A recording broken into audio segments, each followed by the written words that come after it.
Saudi আরবের আকাশে পবিত্র শাওয়াল মাসের চাঁদ দেখা যায়নি।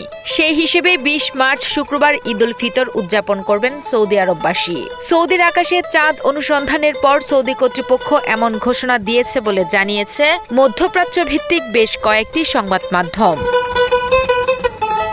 পৃথক সেসব প্রতিবেদনে বলা হয়েছে, সৌদি আরবের চাঁদ দেখা কমিটি আজ শাওয়াল মাসের চাঁদ দেখতে পায়নি।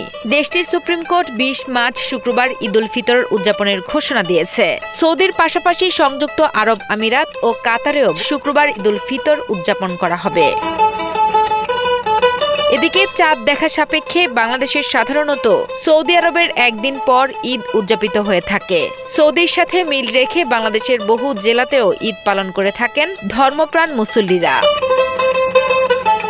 বাংলাদেশে পবিত্র ঈদ উল ফিতরের তারিখ নির্ধারণ করতে বৃহস্পতিবার বৈঠকে বসতে যাচ্ছে জাতীয় চাঁদ দেখা কমিটি। বুধবার ইসলামিক ফাউন্ডেশনের সংবাদ বিজ্ঞপ্তিতে জানানো হয়, বায়তুল মোকাররম জাতীয় মসজিদে অবস্থিত ইসলামিক ফাউন্ডেশনের সম্মেলন কক্ষে কাল সন্ধ্যা ৬টায় বৈঠকটি অনুষ্ঠিত হবে।